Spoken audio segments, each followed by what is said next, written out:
everyone, and welcome back to my channel. So a lot of you have been asking me, could I put some of my recipes from my meals of the weeks into individual videos for you so that you can follow along and recreate some of the meals that we make home here in your house.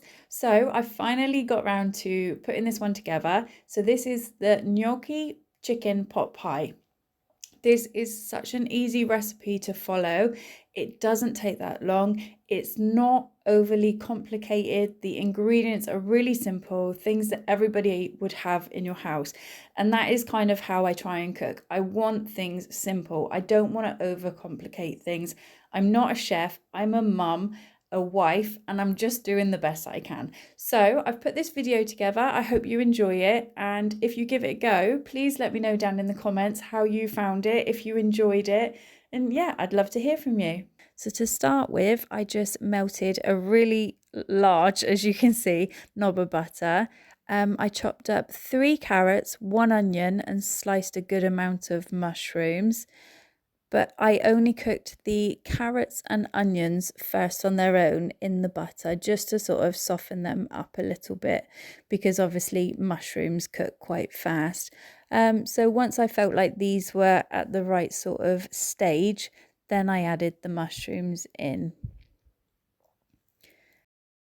I just gave all of this a good mix together. I just made sure that everything was sort of coated in the butter. Then I seasoned it with just some salt and pepper, and again gave it a really good mix because I wanted this to all be over everything, the salt and pepper that is, and just make sure that it was all sort of cooking evenly and that it was all evenly seasoned.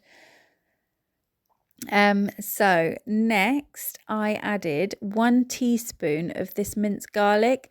I don't ever tend to use fresh garlic. I always use this one. It's just something that lives in the fridge and I've always got it to hand, and I say we go through it really fast. I added 3 tablespoons of plain flour and just kind of sprinkled this all over. And then you have to just mix and stir and make sure that this is completely cooked off. I do always tend to look at the meal at this point and panic that I'm doing something wrong, because as you can see, it just all sort of dries out and doesn't look very nice. But this is all part of the process, so just trust it and I say you'll be absolutely fine. So once you can't see the flour anymore and it's all cooked off and I say you don't want to taste it, you would gradually add 2 cups of chicken stock. You have to add this really slowly and gradually.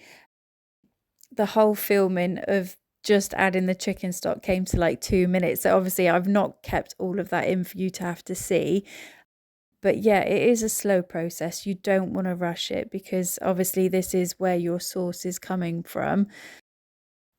So yeah, just take your time if you are going to try it, and yeah, it will definitely come to. So just a little bit and often, give it a good stir, and as you can see, each time it thickens up in between, and that's when you know that you're ready to add more. So once all the chicken stock was in, then I added 1 cup of milk. And again, I just did little and often and just gradually added this in, just making sure that it's stirred and completely mixed before you add some more. So once all of that was in there, then I just brought the dinner to sort of a simmer and just left it for a little bit just to thicken. And then I added the whole packet of this gnocchi in all at once. I think we used more than what the recipe actually called for, but you know what? It was really nice. There was 2 portions left over as well, so yeah, we had lots. So you leave the gnocchi to cook for 5 minutes before you add this chicken. This is all cooked. This is what we had left over. So gave that a good mix, and then I added this pot of frozen peas. They weren't that frozen by the time that they got added. I say they've been sat on the side for like 20 minutes. But yeah, just that is literally it. You just leave it to cook so that the peas are softened, and that is your meal completely done. So as you can see, that was such a super easy meal to throw together. It was not complicated at all. So I really do hope that you give it a go. Tweak anything that you want, change out any ingredients that don't work for you. That is exactly what I encourage you to do. It's your kitchen, it's your rules. I will link the original video that I used to create this meal because I tweaked some of hers, but she definitely deserves the credit. So I'm going to link that down in the description as well if you wanted to go over there and have a look, because that one was actually a gluten-free version, so it may be useful for some of you. But yeah, I hope you enjoyed. Have a great day. Take care, and I'll see you again soon. Bye.